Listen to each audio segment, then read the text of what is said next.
I bought this amazing website and it's converting worse and ranking worse on Google than my old, uglier one. That was the statement made to me from a wedding photographer that had paid several $1,000s to have someone build out their new website. And this video is all about what should you really be focusing on when it comes to your website? Should you be paying for branding? Should you be paying for someone to be doing your copywriting, et cetera, et cetera? And of course, I'm going to give my 2 cents and tell you what actually I think you should be doing otherwise. So if you haven't already, be sure to go ahead and subscribe, hit that notification bell, and like this video. And let me know if you have paid somebody to actually do stuff on your website before, and how did it go? Did it go well? Not so well? Somewhere in between? Let me know in the comments below. Now, let's dive right into the main thing that you've got to focus on, and that is conversions. Now, if you are an expert at conversions and you're trying to handle, you've hired someone to do some branding or copywriting or whatever it may be, and you're focusing 100% on conversions, then you can probably manage someone else doing that stuff for you. But the reason why this person came to me and said, hey, my amazing website, the new beautiful website is doing worse, is because those people are typically designing a website that's going to impress you, not necessarily your users. So if you're paying for someone to write, smooth sounding words, or you're paying for a design or whatever it may be, but you're not actually measuring and focusing on conversions, at the very best, it will be very hard for you to actually tell what is getting you results. Now, this is why I have, quote unquote, the job that I do, is because people say, hey, Jeff, I want to work with you in order to figure out how my website is actually converting, get an idea of how to read that, interpret that, and make data-driven changes that are going to cause my website not only to convert better, and when we say conversions, we're saying, people paying you money ultimately.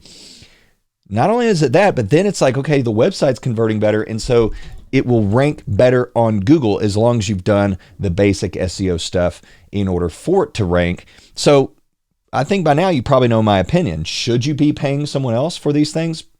Probably not. Probably not. I've seen plenty of brands that don't pay for professional branding, quote unquote, that instead use like my brand extraction method, which I have inside of my insider membership. I've talked about it a little bit inside my Facebook group. I'll provide links down in the show description for that. But if you can understand your people and like what they resonate with, and you have branding that is good enough, you probably don't need to spend a whole bunch of money on that unless you are trying to, I don't know, maybe like go ultra huge or something. And for the majority of us, that is just not what you need. That's probably not the next thing you need, because you'll be able to milk a lot more from your website just by having improved conversion rates. And so I hope I'm drilling this home, that better looking, better sounding copy, et cetera, does not necessarily mean that it will convert better.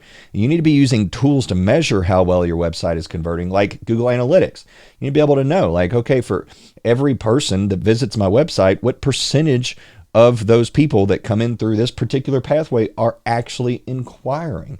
And if you've got those metrics and you understand those metrics, and you work with someone that thinks in terms of the bottom line, whether it be a branding person or a copywriting person, then at that point, because you understand those numbers, you can hire them and be able to track what progress did I actually make here or not. But for me, I like working personally with brands in order to say, hey, let's get you converting better, specifically based on what we're already seeing in terms of interaction on your website. So for you, as you're listening to this, what does that mean? It means focus on conversions. Use tools like Google Analytics in order to understand, well, which page are people interacting with and having a good experience? Which page are they maybe not interacting with very much? Maybe this one page is like, shoot, they're only spending like 10 seconds here, versus over here, they're spending 2 minutes, right? And you start getting curious about that and crafting not only your branding, but your copywriting and everything else. It's a problem-solving solution, not just a overall, well, yeah, let's do some good copy. That's where I tend to see people invest thousands of dollars, if not more, into services that may not actually increase the bottom line. They may sound good to you and you're happy with it. And that's what people that know that you are not going to be concerned about the bottom line or actual numbers, they know that their primary job is to impress you. And so this exhortation, really the whole point of this video, is that you would become someone that is more focused on conversions, that's focused on the numbers, versus being someone that is more so just blown around by the wind, able to be tossed to and fro because you're impressible. You're able to be wooed by someone saying, oh, we're going to do branding for you, or oh, we're going to do copywriting for you, and you like it, and so therefore you think that that's going to increase your revenue, increase your bottom line.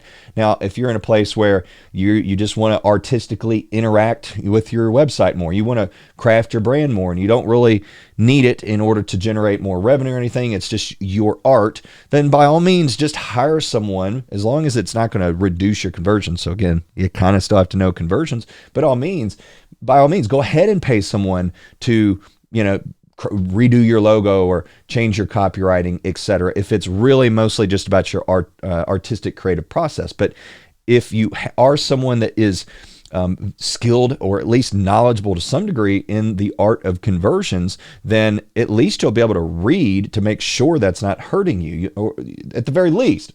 Or maybe you'll be able to read that this really helped me and I should do more of that. So all I'm really pushing for here is that you don't make a bunch of changes to anything about your brand just because it feels good or you like it.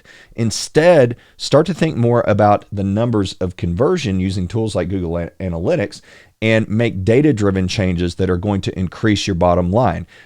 For example, if you've got 100 people coming to your website and now today, 1% of those tends to take a buying step, for instance, an inquiry, maybe you make some changes. You go, hey, shoot, on this page, they're just not interacting. You make some changes to that page, and all of a sudden now they're inquiring at a 2% rate or a 3%. We've even seen people be able to get up to 10% or possibly even higher.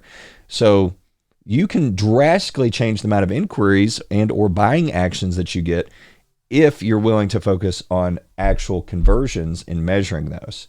So if you like this content, again, be sure to follow, be sure to subscribe, click that notification bell, and let me know your thoughts in the comments below. That's all I got for you today, and I'll see you in the next video.